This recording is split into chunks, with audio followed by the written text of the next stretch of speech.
I know what's ahead. I could feel the future. From a producer of Top Gun Maverick and based on the award-winning novels by Isaac Asimov comes the next Apple TV Plus streaming event.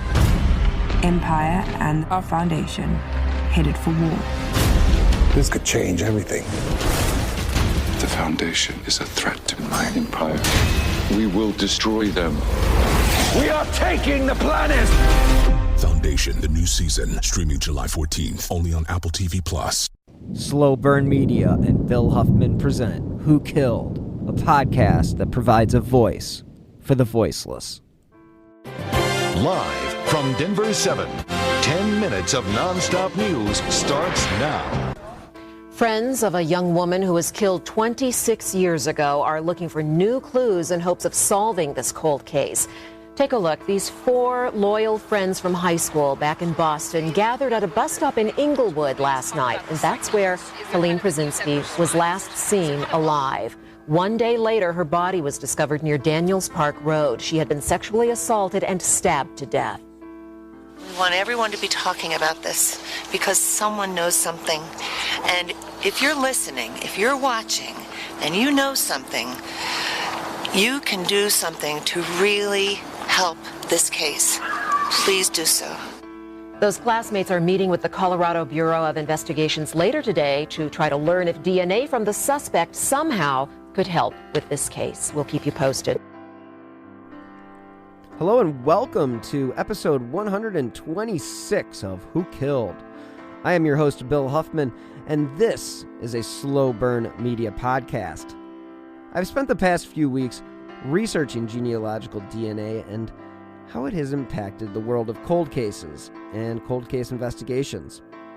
I started with a case from 65 years ago, which is either the oldest cold case solved or one of them. Then I was lucky enough to have Nick from the True Crime Garage podcast back on the show to discuss a number of murders solved using DNA. And since DNA is literally part of all our lives, it only makes sense to continue to bring you stories about breakthroughs, since they basically seem to happen every week. So, on this week's show, we are going to continue the momentum by looking at a very sad case of a young woman who landed her dream internship 1,000 miles from home and was looking forward to becoming the next great journalist, maybe even the next great Barbara Walters. This week, we are talking about who killed Helene Pruszynski. Now, these cases are very tough to research because the victims' families are the ones that have suffered the most because they've been left in the dark for decades. And thanks to Channel 9 News, they did an exhaustive piece on Helene's case. And they look back at her early years and they state, Helene Pruszynski spent the first part of her life in South Huntington on Long Island, the youngest of three children of Chester Pruszynski, an Army veteran and engineer, and his wife Henrietta. Her sister Janet was 9 years older, while her brother Chet was 12 years older. And she was an active teenager in high school, where she participated in theater as well as music. She would go on to attend Wheaton College, where she studied journalism, and that's where she would end up seeking that radio station internship in Denver, Colorado. Now, Miss Pruszynski, again, landed the internship and had been working as a news department intern at KHOW in Denver for about a month, and she was living with her grandparents in Englewood, Colorado, which was a Denver suburb. Now, I've seen different reports on where she was staying on the night that she went missing, and it's totally possible that she had multiple places that she could have gone. So I'm just going to leave that up to reporting back in the day. And again, this case is from 1980, so it is one of those things that could have just been lost in translation. And as I mentioned before, Helene was the daughter of Mr. and Mrs. Chester Pruszynski. Now, she lived on Porter Lane, which was in Hamilton, Massachusetts, and she was a graduate of Hamilton Regional High School. And again, while Helene's death may have seemed random at one point, there was a time where Colorado investigators believed there was a link between her slaying and 2 previous murders in the Denver metropolitan area. As we have said so many times on this show, Helene's hometown of Hamilton, Massachusetts, were shocked over the news of the fatal stabbing. Of course they would be, because stabbings and murders are very uncommon. And unfortunately, Colorado's Douglas County Coroner John Andrews had said that the young woman died of multiple stab wounds. He said there was evidence that she had been raped. Her body was discovered Thursday morning on ranch land in Englewood, which again is a community about 30 miles from Denver. And again, this was about the area where she was staying. So the article goes on to state that Pruszynski had been given her first big assignment on that Monday when she covered the killing of a Secret Service agent. And KHOW news director Mike Anthony had praised her for her work. Now, police said that she left the radio station at 5:30 p.m.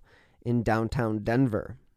Her normal routine was to board a bus for the 46-block ride to Englewood, then walk to her home, to the home of her grandparents, with whom she was staying.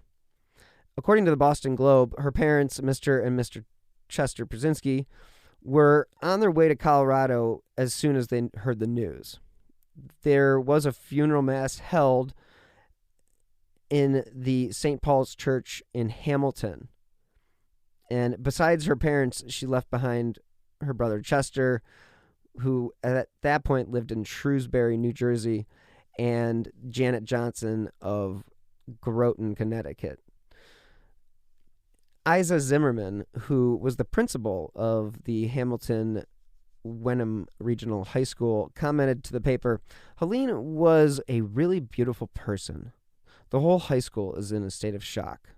She was such a wonderful person, natural, warm, and happy. We just cannot believe such a thing had happened." Hamilton Police Chief Robert Poole, a neighbor of the Pruszynski family, said she was just about the happiest child and the sweetest little girl ever. He said the family had lived in the town for about 8 years and that her father was an engineer with a Beverly firm.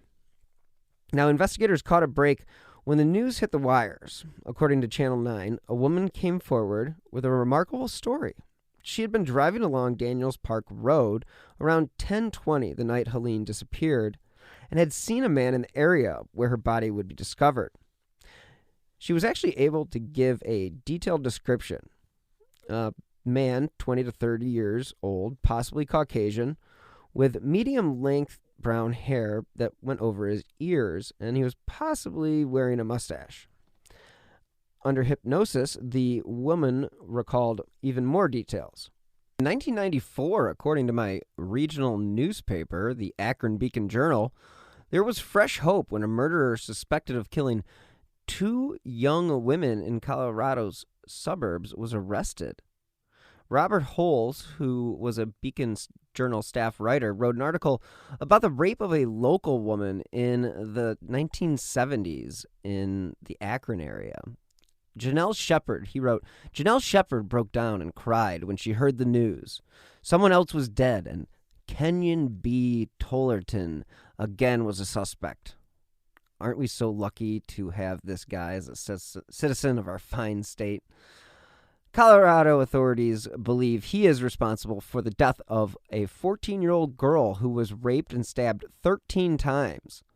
Tollerton, an Alliance native, was convicted in the slaying of a Colorado woman 13 years ago, 5 years after he abducted Shepard from the parking lot at Chapel Hill Mall. Quote, "Police say I might be his only living victim," said Shepard. Tollerton, who was a 1974 graduate of Marlinton High School, is suspected of being a serial killer who stalked Denver's suburbs. He was arrested in Akron on April 14th, 1976, while kidnapping Shepard at gunpoint. The memories of that day still haunt the Summit County woman. Quote, "I see his face everywhere," Shepard said. "I walk in the mall by myself and I see someone and I say, oh my God, there he is." Tollerton is being held, or at this time was being held, without bond in the Arapahoe County Jail near Denver. He was charged with first-degree murder in the slaying of 14-year-old Sissy Pamela Foster, whose partially clad body was found September 1st in a remote area east of Denver. Arapahoe County Sheriff's detectives arrested Tollerton May 11th after a DNA comparison matched semen taken from Foster's body with a blood sample taken from Tollerton when he was in prison for a 1980 rape murder. Detectives in Englewood, Colorado, also said Tollerton is the prime suspect in the January 16th, 1980 disappearance and murder of 21-year-old Helene Pruszynski, whose body was found in a field near where she was staying with her grandparents. Now, in the Shepard case, she stated that the guy walked up to my car and said I had a flat tire. And I looked down and the tire wasn't flat. But when I looked up, he had a gun pointing at my head. Tollerton forced his way into the car and screamed, "Step on it." He kept the gun pointed at her head as she stepped on the gas. Now, the driver's door was still open. Gerald Husky, who was an Akron machinist who had been shopping at the mall with his family, saw the .357 caliber Magnum revolver Tollerton held in his hand. Husky pulled out a toy cork pistol he had taken from one of his sons earlier in the evening and ran toward the Shepard's car. Husky jumped on the Volkswagen's running board, yelling at Shepard to stop. He pointed the toy gun at Tollerton, screaming, "Police, get out of the car!" Shepard stopped the Volkswagen and actually got out. Husky dragged Tollerton from the car. This is a great story because this is somebody going above and beyond being a citizen. Tollerton eventually was arrested at the scene, and he pleaded guilty to kidnapping and felonious assault, and was eventually sentenced to 2 to 15 years in the Ohio State Reformatory in Mansfield.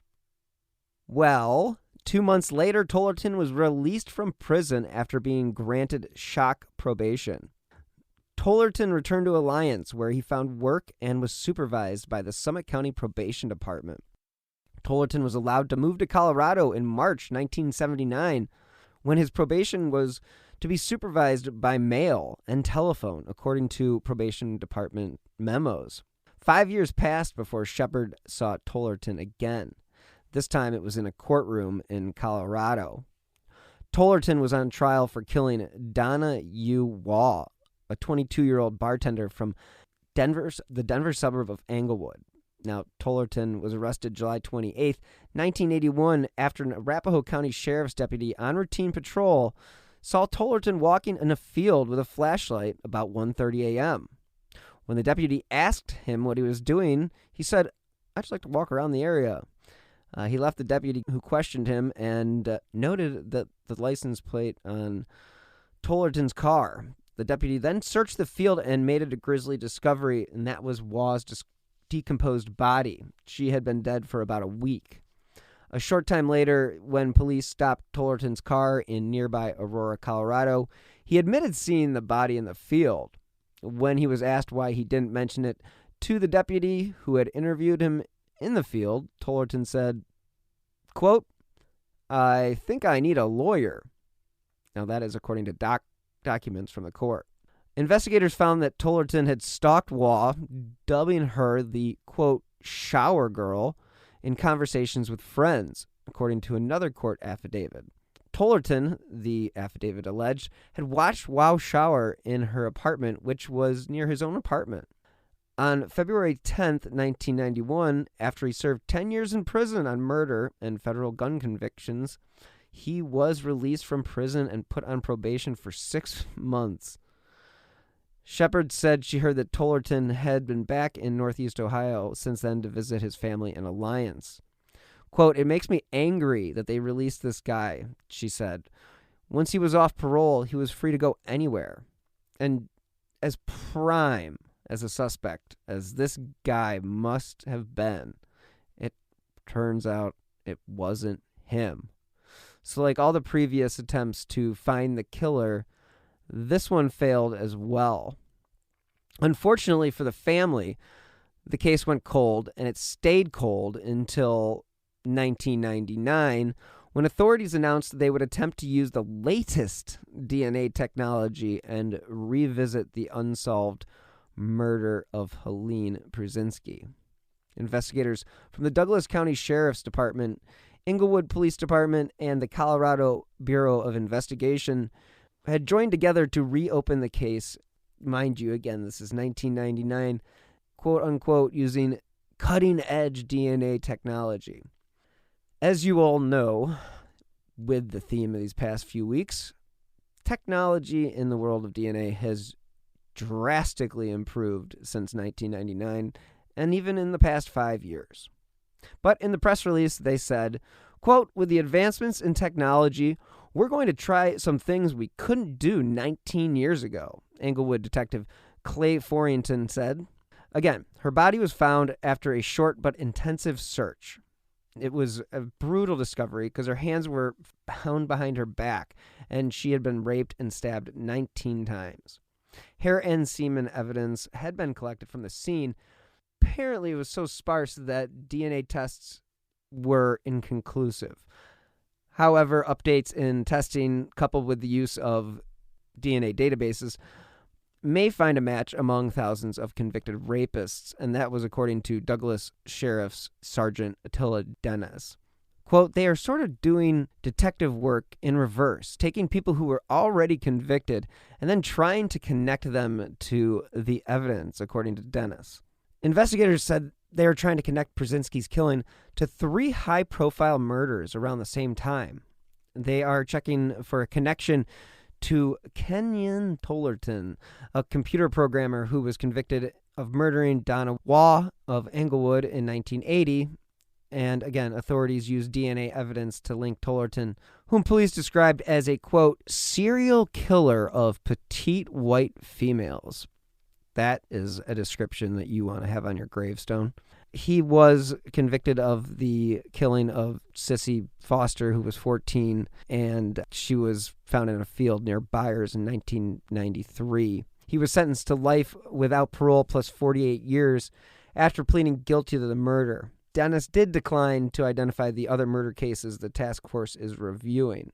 Quote, there wasn't much detectives could do with DNA evidence they collected at the time. You got to hand it to them, though. How could they have fathomed the use of this evidence in the future? And again, investigators preserved male DNA recovered from the scene, but no analysis was done immediately, according to the arrest affidavit. In 1999, a DNA profile was developed and uploaded to a criminal database, but no potential suspects were identified then or over the years as more people were added to it. But that didn't stop the pursuit of the killer. Let's hear from this week's sponsor, Best Fiends. It's really great to be getting back to normal this summer. I know I'll be heading to the movies and hitting the beach. And while at the beach, I may give my brain a refreshment by opening Best Fiends on my phone. True crime calls for a beach break now and then, and that's when I turn to Best Fiends. Solving puzzles is kind of my thing, and Best Fiends offers me a new challenge every day. It's way more fun than the other matching puzzle games out there. It's also one of those games that makes 30 minutes feel like 30 seconds. And guess what? It's totally free to download. One of the coolest parts about Best Fiends is whenever I open the game, there's something new going on every time. Whether it's a new challenge, new levels, or a fun monthly event. And I am really flying through these levels, which is an example that pretty much anybody can play. I find that moving through these puzzles and these different levels is a great experience, and it really does refresh my brain. Collecting all those different characters is just another reason that I turn to Best Fiends for a challenge. So if you're tired of the same old puzzle games, I believe this game is for you. And I actually have a favorite character, and he's aptly named Temper, because he fits my personality. Trust me, you don't want to miss out on this game. So join me and millions of people who are already playing this fun puzzle game. Download Best Fiends for free on the Apple App Store or Google Play today. That's friends without the R, Best Fiends. In fact, the case was re-examined again in 2000, 2005, 2010, and 2013. This is a good example of really dogged police work. This is a police force that clearly wanted this case solved. But despite their best efforts, the follow-up investigation didn't go anywhere. The investigation did discover 8 women who may have been related to the killer, but despite the best attempts at locating anybody else connected to these women, they weren't able to do so. So fast forward to 2019, and things really took off.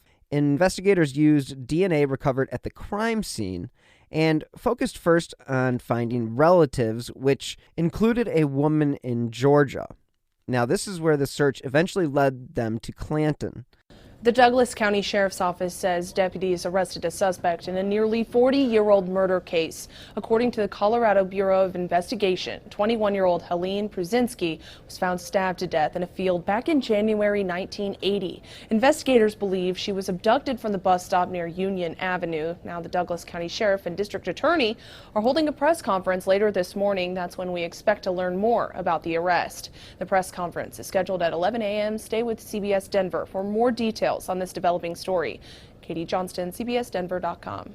Who changed his name in Florida 2 years after Helene Pruszynski's murder. And according to court documents, he was originally known as Curtis Allen White. I mention this almost every time, but it is amazing how many of these killers have just killer type of names. Curtis Allen White. I mean, just like he was born to be a bastard. Anyway, Clanton was arrested on December 11th, 2019, after Douglas County Sheriff's investigators, quote-unquote, surreptitiously collected a beer mug from a bar that he had visited and had it tested for DNA. Now, White had been sentenced to 30 years behind bars in Arkansas after pleading guilty to first-degree rape in 1975. In that case, authorities said he entered a woman's home on the pretext of using her phone and then forced her into a bedroom at knife point and then assaulted her. But the good old justice system let him serve only 4 years, and he was out on parole. And after the murder, Clanton was married at least twice, and like a lot of crazy people, he decided to head to Florida for a fresh start. His first marriage was to an old girlfriend from Arkansas, whom he wed in 1980. Their loving marriage lasted a whopping 30 days. By 1982, he had bounced to Florida again, where he changed his name, and this is where he got married and divorced a second time and was arrested on a domestic violence charge in 1998. Now, I'm going to read directly from the Channel 9's story about Helene's murder. Quote, almost immediately, they knew the woman had been brutalized, sexually assaulted, and stabbed to death. Her hands were bound behind her back with nylon straps. Her identity was settled nearly as quickly, and Arapahoe County's sheriff deputy who worked part-time at KHOW arrived at the scene. He knew he was staring at the body of Helene Pruszynski. Detectives worked the scene carefully, looking for evidence. In the dirt along the edge of the 2-lane road, they noticed tracks left by a vehicle and footprints, 2 sets of them in the snow leading out into the field. One set was apparently from cowboy boots. Those are the only footprints that were turned. They gathered everything they could that might help them figure out who did such a terrible thing. And they basically found a empty milk carton, a piece of bread, an old can. They took pictures and made plaster casts of the tire tracks as well as the footprints, which again is pretty typical in 1980. Now, I mentioned earlier in this episode about the composite sketch. The artist drew a quote-unquote remarkably realistic composite of the possible suspect. This is where things get sad after 40 years of a case being unsolved. Almost every single one of her immediate family members had died in the 4 decades since her murder. Miss Pruszynski's older sister, I mentioned, was Janet Johnson, and she actually received a phone call, and a prosecutor said homicide investigators had made a breakthrough thanks to advances in genetic genealogy and dogged police work. Investigators say they were able to put together an extensive family tree of potential suspects using semen that was recovered from the body of Helene and working with forensic genealogists at, quote, the United Data Connect and websites like Ancestry.com and Gedmatch.com. The DNA, again, had been preserved at the time of the murder, but, of course, that technology did not exist. They did run it through the database in 1999, via the FBI, but again, nothing was successful. They did try to get DNA off that milk carton that I mentioned they picked up at the crime scene, but that was not successful. And the next time, they wouldn't be so unlucky. The investigators actually followed Mr. Clanton to a local bar where they said they were able to get his DNA from a beer mug that he was drinking from. And ding, ding, ding, we have a winner. Clanton, a.k.a. Curtis Allen White, DNA matched the DNA profile of Miss Pruszynski's killer. So Mr. Clanton was charged with first-degree murder and second-degree kidnapping. And this was all according to the affidavit. And they couldn't charge him with sexual assault because the statute of limitations had expired, unfortunately. Of course, that would have been very nice, but better to get him on murder charges anyway. One of the interesting things in these cases is it's fun to kind of compare the composite sketches with the suspects after they've been arrested. Sometimes they're really nothing like what they were drawn as, and sometimes they're amazingly similar. I look at the Molly Bish case as a good example recently when they came up with a suspected killer of Molly Bish. And in this case, the sketch was, like I said before, remarkably similar to that of Curtis Allen White. White actually worked as a landscaper when he was in Colorado. So landscaping is one of those professions similar to roofing where you let strangers in your yard and they can pick up on all of your routines. I know the same can be said about a number of outdoor professions, but these two in particular allow strangers an up-close look at your home and really anybody who lives in your neighborhood. And I'm not trying to say that everyone in those industries are bad. I'm just saying that they don't do as many background checks, and they can basically hire people off the street for some of the work. Now, the Douglas County Sheriff Tony G. Spurlock said at the news conference announcing the arrest that more than 22 detectives spent the last year pursuing the case, which was a joint investigation with state, local, and federal law enforcement partners, as well as the group Metro Denver Crime Stoppers. Now, again, at the time of the killing, Clanton was on parole from that Arkansas. I mean, what the hell is this guy doing free? I mean, okay, so he's on parole for the Arkansas rape, and he had been released to live in the suburban Denver home of a former counselor who offered to help him. I mean, I know you don't want to always look back and go, things could have been better, but hello, people. He raped the woman, didn't do that much time. I don't think there was much remorse. It's a little dangerous and a little stupid, in my opinion, to let somebody out and then let them travel to another state where they basically are anonymous. And that's just really unacceptable, in my opinion. Now, again, this is just my opinion. But Curtis Allen White was a predator, and the fact that they let him out of jail just after only 4 years of his 15-year sentence, or 30 years. I mean, it's nuts. It's nuts. And I know Arkansas has had their fair share of interesting cases. Just look at the west of Memphis case, Mena Airport.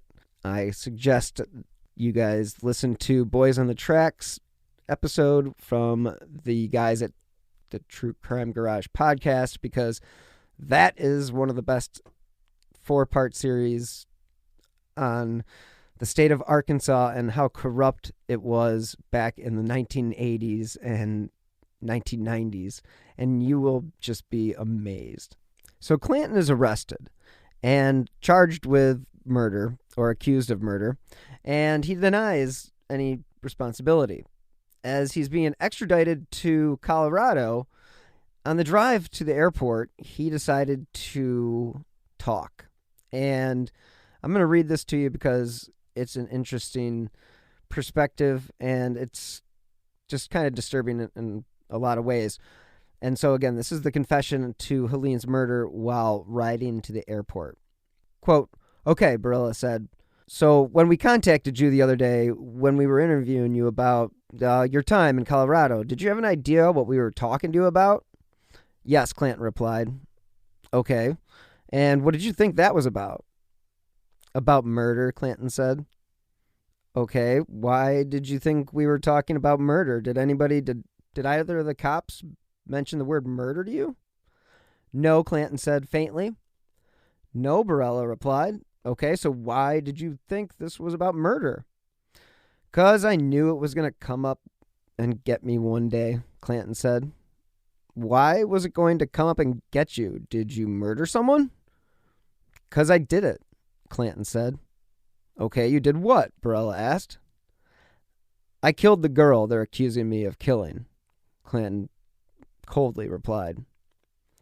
Now, I want to go ahead and play the recording of the confession that Clanton gave to the investigators on the airplane as he was being extradited back to Denver. So the next 5 minutes are pretty interesting. The first conversation that I just quoted was in the car. Now this is now in the plane, where he gets a little bit more detailed. So hang in there for 5 minutes. If you want to skip the, not so pretty parts, you can do so. Again, it's only about 5 minutes long, and then the episode will be I will conclude the episode after that. So, take a listen. Okay, we're on record. It's 12:02. We are in Florida, driving to the airport. In the car with me is Sergeant Billy Townsend with Union County Sheriff's Office. Also in the car with me is Jim Clanton. Jim, what's your date of birth? 3/21/57 or 2/10/58, whichever one you want. And my name is Lieutenant Tommy Barella. It is December 13th, and while we're driving the airport, Jim advised me he'd like to talk to me about the crimes that he's being accused of from the other day when he did ask for an attorney.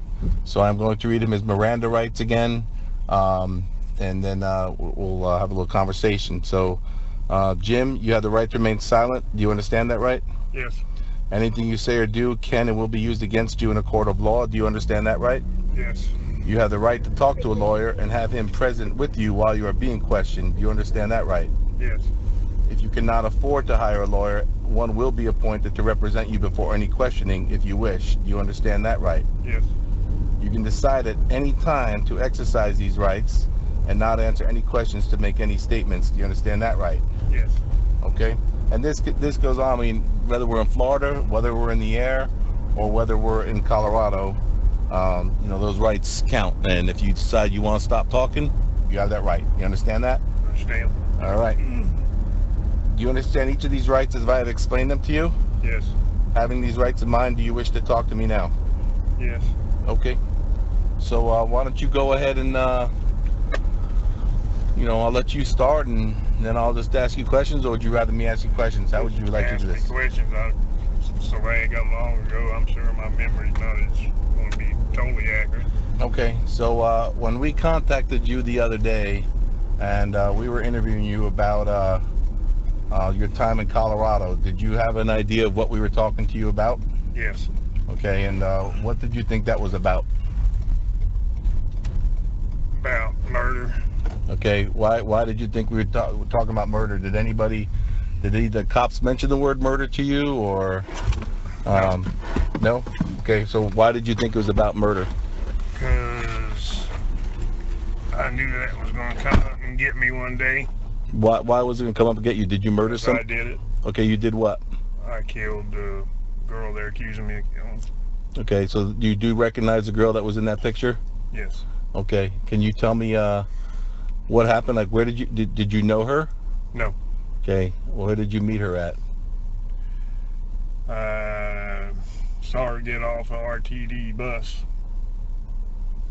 and I went and picked her up, put her in my car.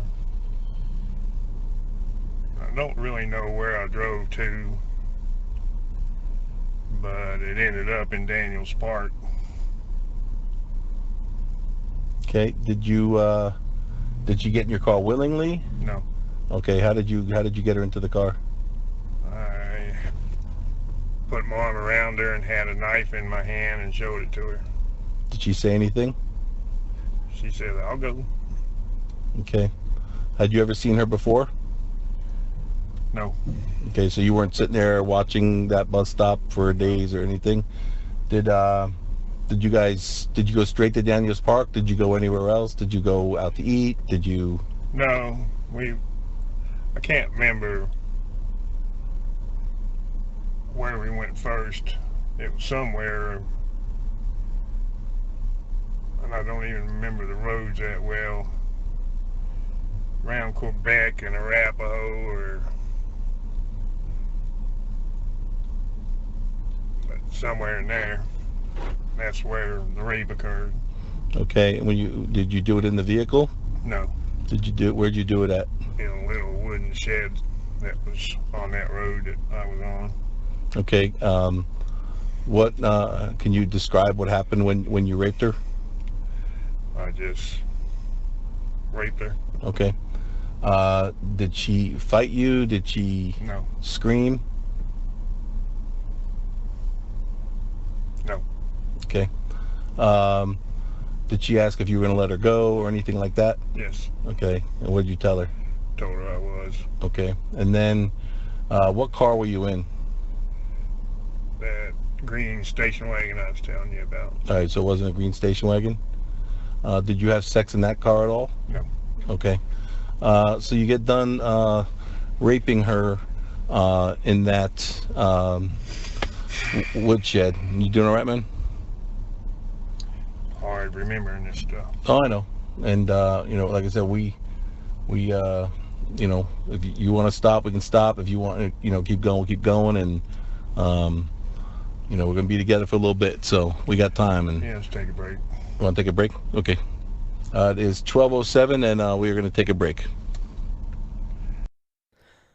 Clanton would go on to plead guilty to first-degree murder in February of that year.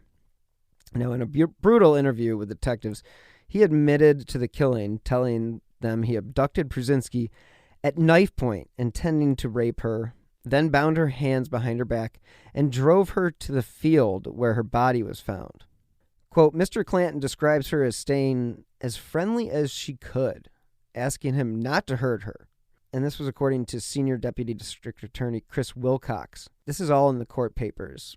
Clanton had instructed Pruszynski to get on her knees, telling her she could walk home even as he prepared to kill her. How he approached her after she got off the bus. He said, I told her I had a knife, Clanton said. Quote, she says, I see it. And I said, well, let's go. And she said, okay, I'll go. She wasn't going to fight. I just opened the passenger door, told her to get in, and I went around and got in the car and took whatever I was going to use to tie her hands with, and we went somewhere. And that's basically when he raped her. She asked me what I was doing, and I told her I was kidnapping her for money. And she said, well, my parents don't have any money and stuff like that. I didn't tell her what I was really doing until we got into the woodshed. And he says that we got out of the vehicle and walked through the field, crossed the fence, and walked. Oh, geez. Told her to get down on her knees and said, you're going to have to walk home from here, so don't get up until after I leave. And again, he's not really going to let her leave. Went on to say that, and as has happened with me on several occasions for some reason or another.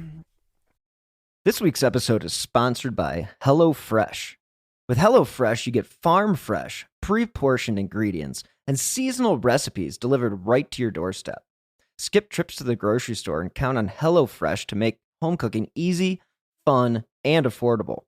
That's why it's America's #1 meal kit. This summer, HelloFresh is here to take the work out of eating well. Reach your goals with delicious, calorie-smart and protein-smart lunch and dinner options, plus new vegan recipes too.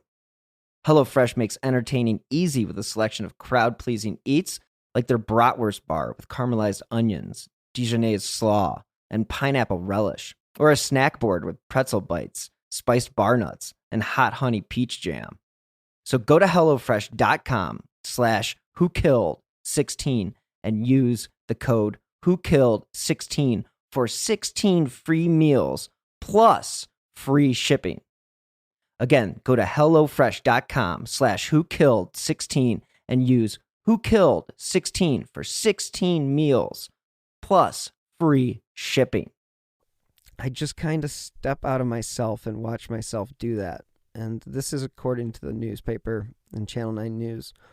By that, he meant plunging a knife into Helene's back 9 times. The work necessary to bring the January 16th, 1980 murder of Helene Pruszynski to a close took a lot of work. And it was the work of 100 individuals from more than 24 agencies. And Spurlock said investigators were looking into whether Clanton or Curtis Allen White could have been responsible for other sexual assaults reported in the Englewood area around the time she was killed. Douglas County Judge Teresa Slade sentenced James Curtis Slanton, 63, during an emotional, nearly 3-hour hearing in which more than a dozen people testified about the lasting impact of the killing over the past 4 decades. Quote, "It never got any easier," Janet Johnson, Pruszynski's sister, told the judge through tears, describing her sister as a warm, kind, bright, and friendly. Pruszynski's murder on January 16th, 1980 devastated the family forever, Johnson said. It was as if someone reached out and reached in and tore our hearts out. As she was describing how she'd cry herself to sleep at night, wondering how her parents, who have since died, were coping with their grief. Pruszynski moved to Colorado weeks before she was killed in order to pursue that internship we talked about at KHOW. And again, she'd ride the bus to and from work, and thus all she did was walk a few blocks each evening. And this is where Clanton made his move. And this case is another tragic example of technology not being where it needed to be to stop a killer, because hopefully we find out if Clanton was involved with any other sexual offenses or murders. I mean, let's just hope that he wasn't, but, you know, most people who do these types of things, unfortunately, they're not one and dones. And again, it's really not hard to imagine this guy committing crimes across the Southwest and Florida. I mean, if he's willing to kill a girl he pulled off the street, then who knows what else he could have done. But luckily, we have law enforcement that is willing to spend the extra money and really go that extra step to bring a type of closure for the families and the communities that they represent. Again, the cases that I've covered this August have all had a similar theme, and that is a group of lawmen and women coming together and closing some of the country's coldest cases. Before you guys leave the episode, I am going to play the press conference, the actual announcement of the arrest of Curtis Allen White for the murder of Helene Pruszynski. And it's about 20 minutes, and it will start playing after the outro and the music ends. So stick with the show for a few extra minutes, and the press conference will be there for you to listen. Enjoy. So thank you guys so much for listening this week. It's always a pleasure, and thank you to Best Fiends for sponsoring this week's show. Download their app today in the Apple App Store or Google Play. As all of you know by now, I drop new episodes of Who Killed every Friday wherever you get your favorite podcasts. As always, if you enjoy this podcast, you can help support the show by clicking on the link in the show notes. You can find me on PayPal, or you can contribute to the show simply by using the Venmo app on your smartphone. Show donations can be sent to @Bill-Huffman-3. Now again, any contribution really does help keep these slow burn podcasts running. You can also leave a 5-star review wherever you listen to your shows, because that helps keep the shows that I do and the cases I cover in the spotlight. And if you'd like to stay up to date on the cases that I have covered, or whatever shows I have coming down the pipeline, check me out on Twitter @BillHuffman3. And again, thank you so much for listening. And until next time, as always, be healthy and stay safe. And thank you all for being here. This is when I was thinking about it this morning, and I just got off the phone with Helene's sister, it was kind of one of those bittersweet moments, because this has been a long time, almost 40 years. January 16 will be the 40th anniversary of Helene Pruszynski's murder. And so first I want to start by thanking the people that are up here, some people that are up here that helped make this possible. The Douglas County Sheriff's Office Investigations Unit and our cold case review team have been working on this for well over a year, and I'm going to go into a little bit more about that in a second, but Detective Shannon Jensen is the lead detective on the case. Valerie Garcia is we call her the supervisor of the cold case review team. This is a volunteer group that works with the cold case team to help them with the cases. And then Audrey Sipkins from the Colorado Bureau of Investigation has been a key player with us, helping us with this when we were working with the DNA. I also want to thank the 22 detectives. I'm not going to give you all their names. Some of them are in this room, but we deployed 22 detectives around the state and into Florida and other locations to help us get information that brought us to the arrest. So to those detectives who worked actually since Thanksgiving through Thanksgiving today, thank you for giving up your life and your family's time to do this. The Union County Sheriff Whitehead, has been very helpful to us, and that's where the arrest was made. Florida Department of Law Enforcement assisted us a great deal. Obviously, the District Attorney's Office, and they're going to talk about it. Colorado Bureau of Investigations, SAC Dean Phillips and the BAU unit at Quantico helped us a great deal from the FBI. And then behind us is the United Data Connect, which is Mitch Morrissey and Joan Bussey, who helped us out a great deal as well. And then, of course, Colorado State Patrol, Chief Matt Packard helped us a lot. And then Crime Stoppers, Michael Mills, who's also behind me here to my left, helped us out as well. I think it's important that we talk about the victim, Helene Pruszynski. And I talked again to her sister just a few moments ago to let her know that we'll be doing this press conference.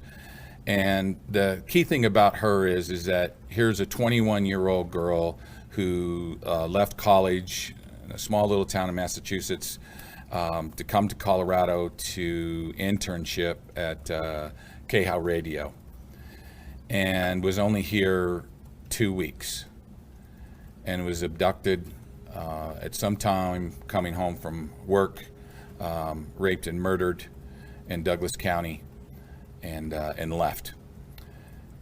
This is a young girl who was just starting her life, came to Colorado to have an opportunity to make a difference.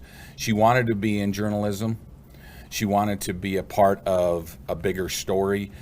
She was involved in her choir at home, and from all accounts, and everyone that had anything to say about her, was just a wonderful, decent, nice young lady. And it's important that we talk about her as much as we can. Obviously, we understand that the suspect that we have in custody is going to get some attention, but the key is that we remember and we remain that we have Helene in our thoughts and prayers and her family. I think you see there's a photograph up there possibly right now that has her brother Chester, who is deceased, her grandmother Julia, who's also deceased, and then her sister Janet, who is the only one in the immediate family that's still alive, and the other lady is her grandmother Julia. That's her life, and because it had taken so long, so many people had gone and don't get to have the opportunity to hear this, that we've made an arrest. I will tell you that we started this investigation obviously in January 16, 1980. Colorado Bureau of Investigations, Douglas County Sheriff's Office started the investigation, and within a year it went cold.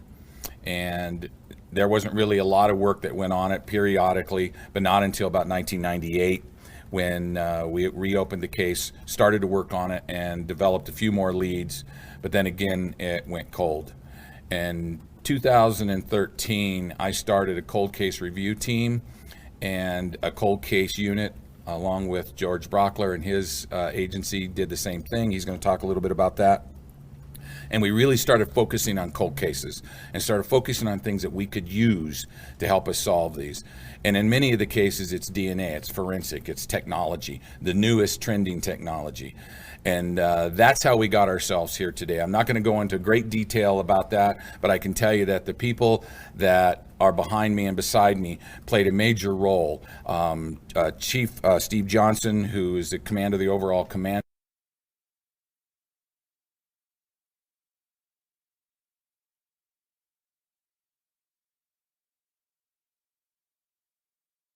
a lot of work, and we had some really good luck, if you will, and then we had some great evidence and original evidence that was taken in by the CBI and by our office, and here we are today where we have an individual who is in custody, and we're going to tell you just a little bit more about him.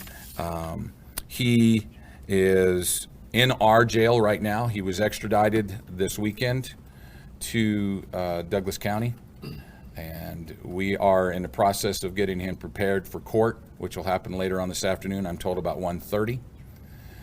And at this point, I'm going to turn it over to George Brockler to talk a little bit about the prosecution, and then we'll answer any questions.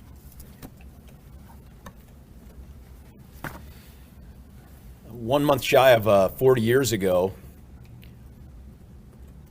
a 21-year-old girl was kidnapped, sexually assaulted, and murdered. And to put in perspective how long ago that was before we can get to this first formal step of achieving justice on her behalf, is to know that back then the President of the United States was Jimmy Carter. Empire Strikes Back hadn't even come out in the movie theaters yet. Both prosecutors assigned to our cold case unit weren't even alive back when this crime was committed. Heck, even Mitch Morrissey and Sheriff Spurlock were a mere 30 years old. I'm not good at math, but it felt like that was true. But today, if you see us smiling up here, don't take that satisfaction as the job is finished or a job well done. We haven't won the Super Bowl, but we're now on the field inside the stadium, and we're able to work towards that goal. One of the things that you have to understand as we continue to have conversations about this case and the great work that was done is that this guy No matter what is revealed in the affidavit that I think is unsuppressed now, no matter what is revealed in open court later today, this guy is presumed innocent, and he has to remain presumed innocent for this system to work. Now, one of the things that I think the public should take away from this is twofold. We don't rest on murder cases. It may seem like justice has been too long delayed, but it isn't going to be denied in this case. The other thing that I think that the public ought to take away from this is that this is the true team effort. There is no single person, there is no single piece of technology, no single fact that resulted in this day and everything that transpires afterwards.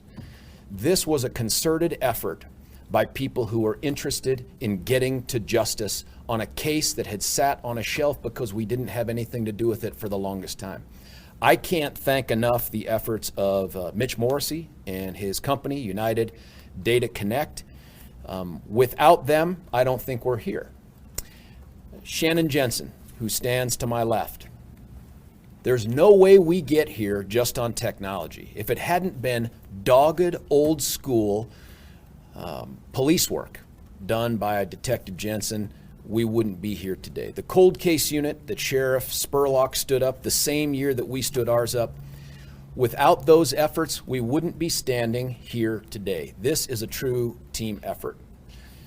As we move forward, though, I think some of the procedural questions that folks will have or should have are things that we can address right now. So this is a person we've already referred charges on. We've already filed charges. Those charges include various theories of first-degree murder. There's after deliberation with intent. There's felony murder predicated on an underlying crime of robbery. There's felony murder predicated on an underlying crime of kidnapping, and felony murder predicated on an underlying crime of sexual assault, and then a standalone charge of kidnapping. Now, there's some things you need to know about that. Questions might be asked, well, why didn't you charge the underlying robbery or the underlying sexual assault? It's because the statute of limitations has run on those charges. Another question that would be asked is, well, what's the penalty for murder? Well, today, that penalty would be life without parole. But back in squishy, soft, we love bad guy 1980s, that penalty is parole eligibility after a mere 20 years if convicted of first-degree murder. So we're standing here today with these 5 charges that this guy's presumed innocent of that we're moving forward on in this case. This afternoon at 1:30, he will be formally advised in front of, I believe, Judge Slade in Division 1. It's Division 1, isn't it? Division 1.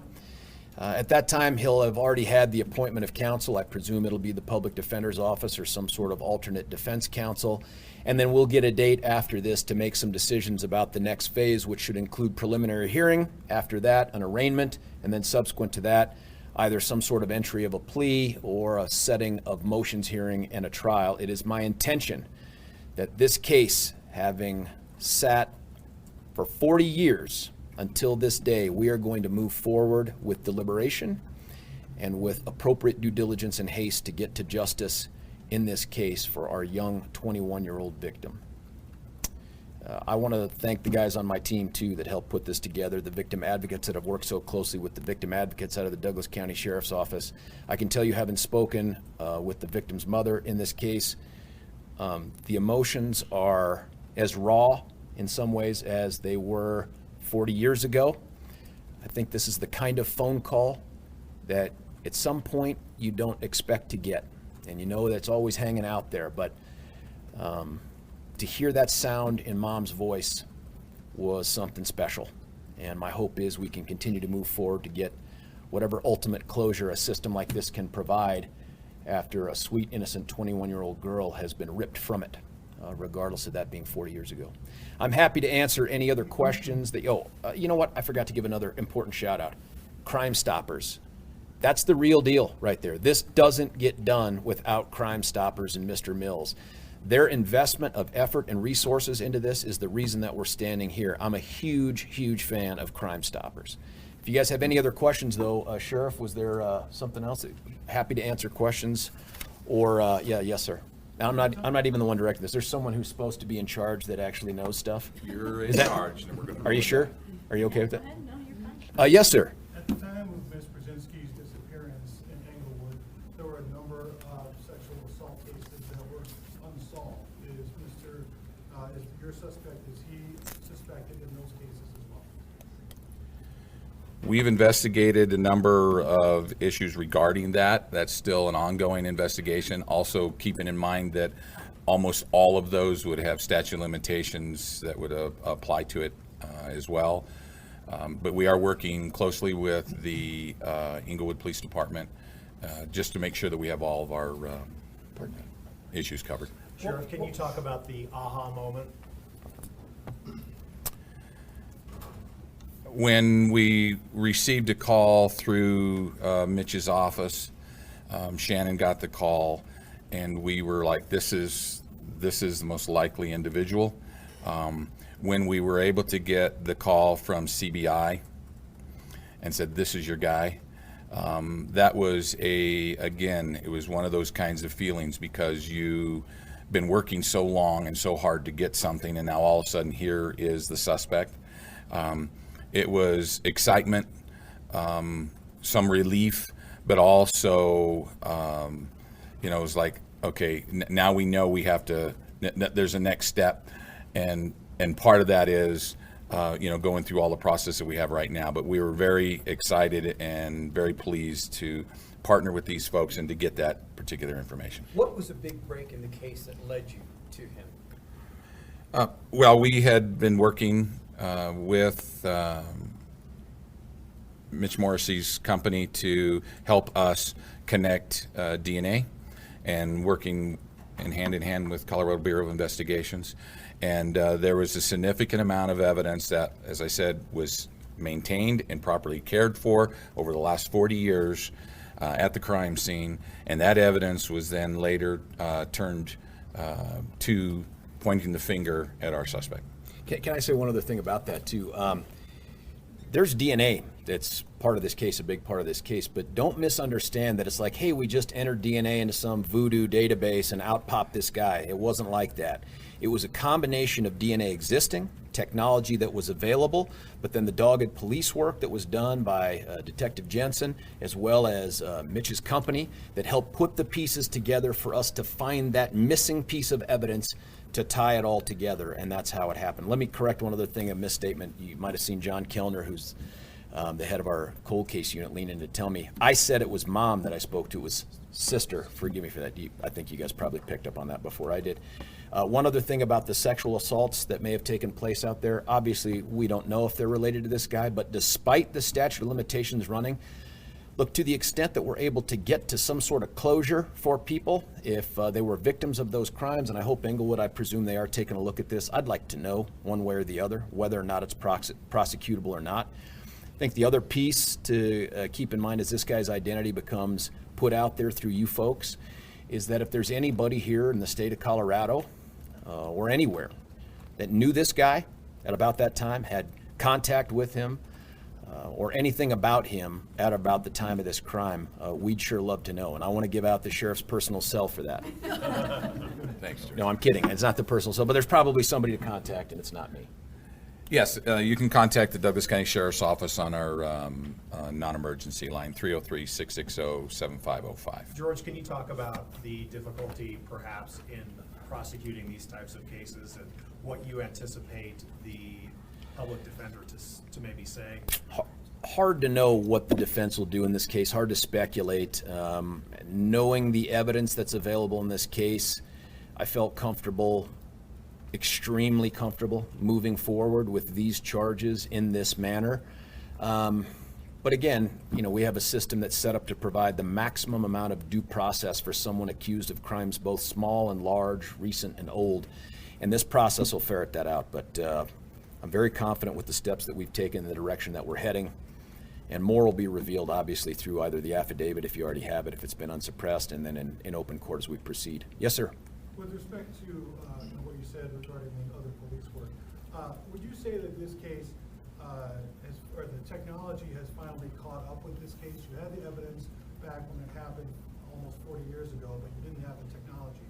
Would you say that over time the technology has finally caught up with, which allowed you guys to have this break-in? I would say that technology was an undeniable part of this case. But I don't want the public to think that, hey, we just came up with this new scientific method, and absent the hard work of human beings actually doing old school police work and digging around, that this would have just solved itself. That's not true. You know, cases like this give me hope for the future. As we continue to make these technological advances, there are crimes yet unsolved today that I have great optimism because of cases like this that we're going to end up solving. And I think the public ought to feel good about that, and I think murderers ought to be scared to death of it. Can you tell us anything about the moment Clanton was arrested? Did the sheriff or investigators there tell you anything about how that went down and how he was caught? So we were working very closely with the Union County Sheriff.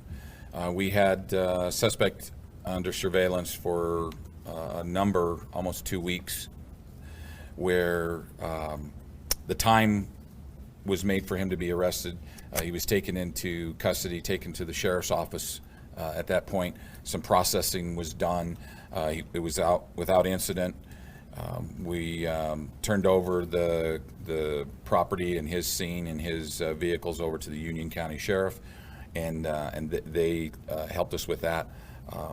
And it was pretty much without incident. A traffic stop, is that what you're saying? No. He's a truck driver. He parked his truck where he normally always does, got out of his truck, and was walking away from it when he was taken into custody. We're going to take one more question if there are any, and then we'll wrap it up. Before you do that, can I throw out one other thing I forgot to about the charges? Someone's going to ask, was there a death penalty in Colorado in 1980, and is this case particularly eligible for it? There was a death penalty. It looks different than the death penalty that we have now. That law was in existence back then, and of course we're going to take...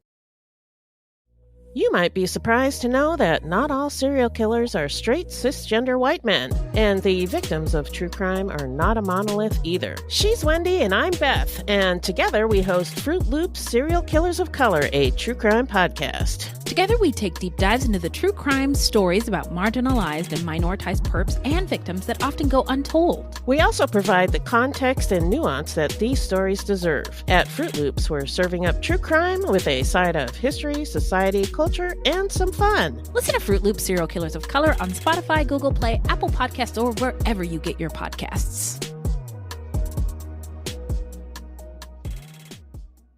Women's Running Stories, where we explore the intersection between running and life. Because every woman who is committed to a running journey has a story to tell, and this is where you'll find those stories. I am host and producer Cherie Louise Turner. I'm a 53-year-old runner, and together with original music by musician and runner Cormac O'Regan, we bring these inspirational stories to life. Please join us to fuel your adventures.